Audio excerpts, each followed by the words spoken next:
kin vende makam babi kin fait top news so mota na kitu ya kitoko elengi babi bloka boye soko gato na kin fait top news o yongo swapi babo tuna ngani babi désormais chaque vendredi na kata site ya kin fait top news bolo la bilengi chaque vendredi les aba nouveau talent chaque artiste na wando défendre na makambo na pesa loko toleka Elioza kolo wana ndasalela konyo baba shona chibo yo baba zoba ukanisa kina kitoko na yo bani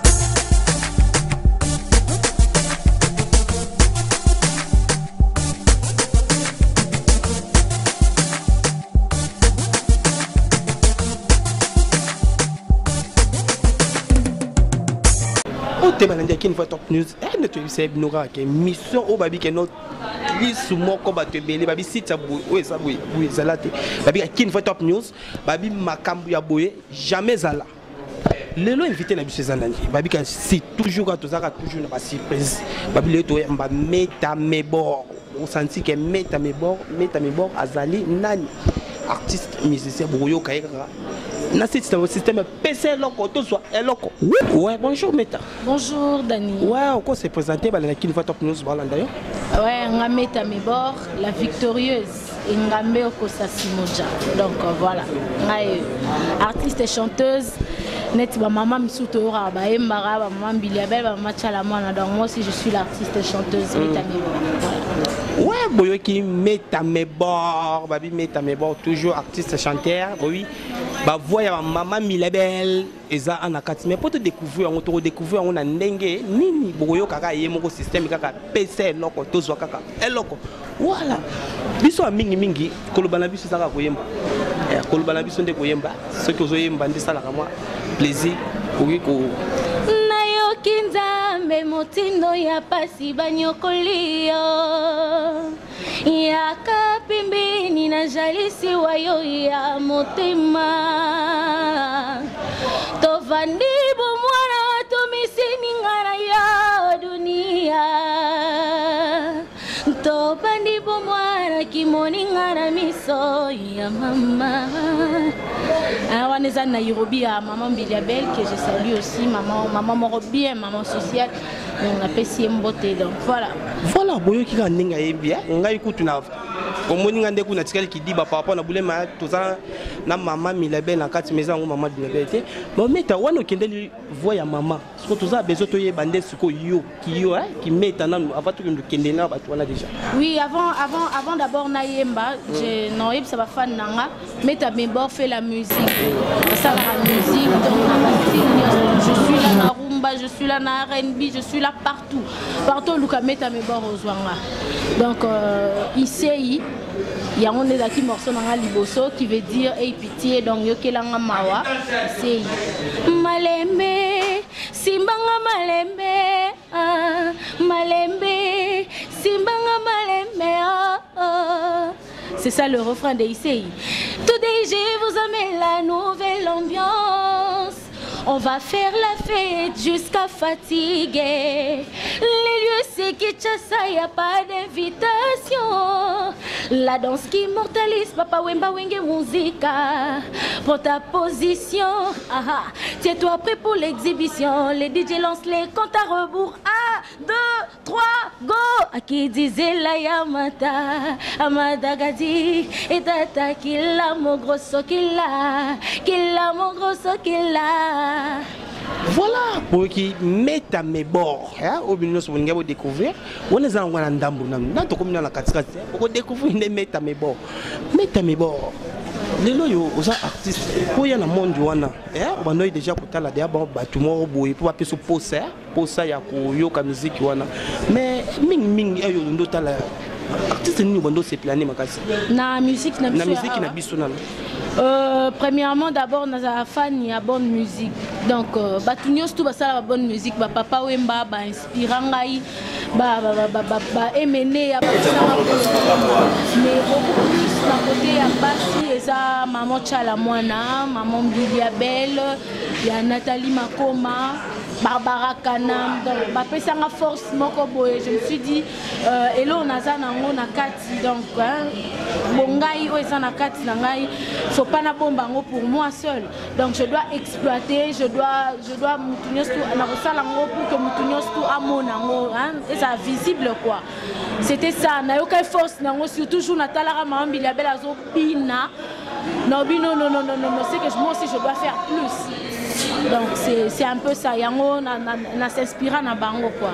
Voilà, oyo qui déjà par rapport né boyo qui ndenge par rapport ninga utoloba erazaka nanda ku minga banda ku baze mingi lokola ba mama Milabel, ba mama Tchala Mwana, ba oui mais erotalaka bango ndeti mama Milabel moi loko ni ya malunga ya makasi oyo reteme pa nae. Sa force. Sa force. Donc, c'est-à-dire, à linguer le quoi sala. Tu vois, premièrement, d'abord, avant de faire un truc, il faut lingango. Elle aime le quoi sala. Elle aime la musique. Elle est fan de la musique en général. Il y a aussi un peu courage parce que à l'époque, mon père a lingaté que je fasse la musique. Je le faisais, mais ils ont moi en cachette et tout. Et puis, j'étudiais encore. Donc, Nathalie, maman, et puis tout bien maman, c'est que ça plus que âge nangai, banda qui ont oui les bas âges, mais du fait que bazoko la nango, j'ai compris balinga elo kwango mingi. Raison pour laquelle moi aussi je m'étais dit, je dois aimer d'abord ce que je fais. Donc, faut na linga musique. Et puis voilà. Voilà, par rapport à ce qu'on a dit, oh oui, que non, oh linga, oh joie, oh pas naïe, mais elo koni oh mon. Nazo pas na bango, il y a pas que elle, basé belé, maman Tchala Mwana est là. Barbara Kanam elle est là, Nathalie Makoma est là, donc bango nyos tu wana bapesanga goût ya continuer ya rolinga musique et puis on salango. Ce qu'on mona ka mabe pa na bango kolinga o kopia ngote ko zani. Elo ka mabe ba loba ngota. Elo ka mabe na rolo bango boete na miso ba fan. Mabe zanga raté na mona ka no de ya mabe na kati na bango. Non, en fait, tu sais, mutunyos to zanga mabe te, même moi personnellement na mabe nanga. Yo pour ça apprécier les na yemba, mais il y a un truc là qui est en moi, yo s'appelle nangote. Tu vas essayer d'arranger pour que yo ça langote. Donc bango pe bana bango ba parfaité. Mais la majorité m'ambassade la raison moi bien dans la musique. La majorité. Oui. Donc on parlait sur la musique. Vie privée na bango et c'est bango c'est pas ma vie. On appelle na vie privée na comme toi également tu as ta vie privée. Donc bango pe bana ba vie privée na bango là et tali bango. Mais moi je parle de leur vie au et mon na mission surtout par rapport à la musique. Ba embara bien, ba linga elo ba salaka. Ça bien façon ya kolate na bango et la tenue ya mutu. Omoni mutam tasaka na tenue na. Moi personnellement, je suis jeans, mais je suis jupe, je collant, je suis passe partout. Mais ça na mususu yé alingara na ya la robe. Donc à tabo les pantalons, elle se sent à l'aise dans la robe. C'est comme ngai na lingara pantalon, na lingara jupe, na lingara boeza neti bango. Tenue ya scène et ça tenue ya scène. Tenue eza libanda ya scène et ça tenue eza libanda ya scène. Parce que maintenant là, ceux qui n'ont bien un concert, on a peut-être boité. J'allais m'habiller autrement pour que na attirer public nanga pour que na pesa hein baba sepelanelo onazo ça la chorégraphie et bala nana tenue na lati. C'est ça, la tenue à scène reste la tenue à scène. Voilà, mais tu as autre chose par rapport à Keno, ou la façon, maman Milabel, maman Tchala Mwana, le lengene baïm. Mais ce total style de musique qui n'a mingi, au bête à l'oka de abattu à l'ibanda. Hein, banani. Voilà. Pourquoi? Mais pourtant, il y a pas de style, il y a bande de binoté ou mikeno. Bien sûr, est-ce que Yoka danse mon femme que nous sommes? Ma chanson Femme que nous sommes, et ça rumba. Et ça n'a rien à voir avec l'afrobeat, rien à voir avec rap et tout. Femme que nous sommes, et ça rumba. Ici, et ça afrobeat. Qui là? Eza afro ndombolo. Donc na sangisi ndombolo na betango na afrobeat et sali kilelo parce que on a la reine de kilelo. Mais mingi ba to la mingi boba mo na yemi yalade. Mais oui par rapport betela biso moi style na yes ko na ki meta me bon. Posa posa na beta style ya Yemi Alade. Na kimeta. Mais na kimeta mais bon ouais, ça non on peut ça idée hein, on peut singa pe idée. Comme ça eko taper na ba nzungu na biloko na la. Pas que tondo za biloko ne bela ka moi. Mo o ba benga ko meka to meka ta supu ndenge za lelia. En fait maloba ya nzembo na vraiment na kanyango bien te mais ça nzembo mo bimi sika en fait na olingango hein. Bara me bebiga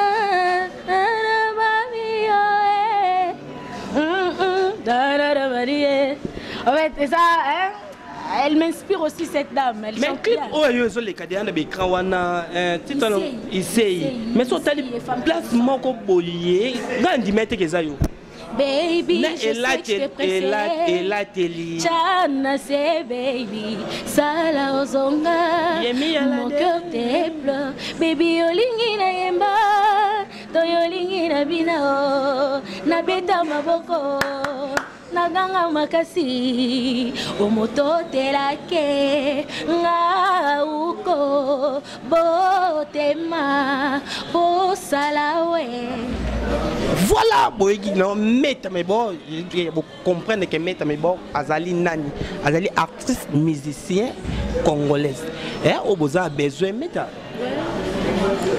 Lelo nakati il y a musique na biso tout ça na musique tout wa Congo eta que yo yé oye mutasika mais oye mo ba difficulté to za ngo de na kati ya musique na biso de na kati ya Congo. Oui, wana en fait ezanga raté ba difficulté zanga raté mais bon mais ba bando yemba depuis kala. Bon abando yemba na depuis kala mais siko ndependa ke makambo siko evandi comme okinde les ande siko donc na bandango kala ba difficulté ya kaka surtout biso basse mutaroza la po aider yo il faut comme moi si na ye en tout cas moi je dis la vérité meta to souffraka surtout bino basi mingi tozo lobela par rapport à musique na mionde bo kende par rapport à production ben des ala ouais bayaka na bango ngana linga mingi na comprendre olingi nini hein ba voix normale vision na yo yo produire nga otie mbongo no anje mais vision ezate c'est que to suka na so na nzela mais mutu pe ya ka pe producteur pe ye pe bon intérêt mo rombo oui yango na biba eza ba parmi ba difficulté eza parmi ba biloto tozo tokuta no ya passe mutaro ya intérêt obité yo faut comme moi sinanga ko ngana tshela opake anje et puis wana ce que dépendant na mutu ye moko ngana na pekisa ba relation te tu sais ngana ko sala na lingani na mutu wana pour mutema nanga ndetindinga na lingaye donc ata eza nango par intérêt ata eza par intérêt te mais du fait que j'ai accepté sa proposition wana ekomi ngai donc eza ba difficulté tokutana nango mais dépendara siko na mutema mutu et dépendara na raisonnement mutu et puis et dépendara na réponse ya donc a renforcer ote que bimana ye biso bimana nga so le bino bimana nga na yo te il laisse pas otika ka mbongo ekendeka wemeta bongo so landa mbongo pe mingi okufa mabe okufa mabe pe un jour mbongo pe donc on vous baloba nini ko lingelo ko moni mbongo oui to ça biso na posa mbongo mais ce que sozo lingango mingi batu ba ko moya parce que ba bike yo olinga mbongo mutu mso ko sa ye a tshele mbongo kaka pour ka ye bike non ye pona zwa ye fona tshele mbongo. Or, c'est d'abord la musique. Pour moutongo pas tchelombongo, pour moutongo pas avoir courage, il y a qu'au produire yo ou il y a qu'au financer maman. Nous faut mon appose à peine à ma cam. Sous ça moutomo boye mara bien te aux composants. Toi tu es là à la maison, au là liba pongi na wana salle la cognos tout siko. À quoi bon? Dans boya nae. Parce que par rapport à la musique, oyo ba difficulté oyo zo le canon déjà dans quatre musique non parce que aux appels ba difficulté belé. Mais ce que nenge ba bata la biso boye, bata la biso musika, mais au lancer mon boyeza que non so ko soutenir yo par rapport neloko nini tout ça la film Cambodien. Mais Bor c'est une artiste chanteuse Nazana na talent. Je sais chanter, je sais composer mes propres chansons, j'essaie de créer un spectacle pour un concert et tout. Alors pour que mes bords a comme une force mon robot, a comme un méta mes bords de sa vision, il faut soutenir ngai. Alors je fais appel na batunios tuana, batambongo basé belé na mboko. Baya ko soutenir musique ya méta mes bords. En tout cas, wana nga mo penda no garantir yo za déçu. on a vraiment déçu parce que bamona ba spectacle nanga bamona ba concert nanga bamona ba clip nanga avec mes efforts na salia ono nga moko pona banda mo impact et na ba force nanga moko ici vraiment na lobango produit par Meta Mebor la victorieuse hein. Et puis manager nanga il est là toujours pour me soutenir, Dieudonné Maweja que je salue. Babi la bouche l'autorité. La bouche autorisée de Meta Mebor Super Sénat, Striol Mampouya, hein? Kolo Sambouis, Clark Nzunzu Yolande Monganza, ils sont là. Mais aussi c'est un roux malouba ya koloba mingi, comme on a déjà, comme on a besoin d'un Meta, besoin d'un Kena, oui. Voilà, artiste na bino yeyo déjà keno azoyemba bon on appelle bestre ba concert naie par rapport ya ba concert naie oyo ndenge tozolo ba boy bon on aka ndenge bando sani bando leka mo mais ta va to kabola na yo ba to sentir pe ke moi to ka pe obete ba concert bon ba nini mo iloko asika o ndenge bima o pa na biso va to kabola na bana obi ezane lo mono el sabatu nana maki c'est-à-dire je suis en train de préparer un truc là spécial pour vous mes fans pour nos plaisir. Alors Kobi Misango Boye non linga vraiment te papa a lingati obi papa a lingati mon père papa parce que papa oyozolo belaya bienvenue bon côte. Oh j'aime bien mon père bébé bienvenue bon côte. Oh Meta ils sont papa hein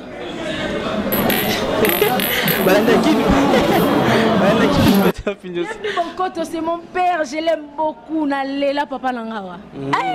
Bienvenue bon côte. Mebor n'est pas marié, là c'est sûr, mais vie privée nangai na toto lo belango kakawat ba vie privée na biso moeto bisango boye zate ndeza boye bo luka pe metati ndeza boye déjà parce que abike non Mebor n'est pas marié naza nanga na alliance té na balité mais mes relations à moi wana etalika ngamoko ngamona mutema nanga ndeto yebani eza ba vérité na biso to bomba ça soni babe sali boye sali plaisir ming ba passer mwa munene meta moi contact na yo mot de la fin va to kabona na pendant mon Meta Mebor, d'abord je suis sur Facebook, page officielle, Meta Mebor officielle. Là on a toujours connecté au bandoé, ba news nanga et tout. Et alors mes clips sont sur YouTube, Meta Mebor, au mon apeka ba clip nanga et bima na YouTube wana. Et siège à répétition, Mebor répète chez les Zarazou, mère mon cool, hein, Afikine wana kaka deuxième porte Fikine en 13081 chez les Zarazou 2. Mebor répète là chaque lundi, mercredi et vendredi. Je suis avec le groupe Kanze Musique de DVD Mokondi que je salue aussi. Je suis là avec eux, donc on a travaillé en collaboration. Et vendredi, on a répété beaucoup plus Nabango pour plus de contacts. Et puis moi, on m'appelle, les salles rappellent-moi bien, WhatsApp et tout. Plus 243 82 47 64 164 plus 243 82 47 64 164. Voilà, on a beaucoup de monde qui sont artistes na bino Meta Mebor. Meta, on a zate so ba bengi ba manager on a yo moko ba question ba bengi de place ba yeba. So ba bengi ba otuna. So ba yambi ngai ba yoka nga ba comprendre ka ya wana Meta Mebor.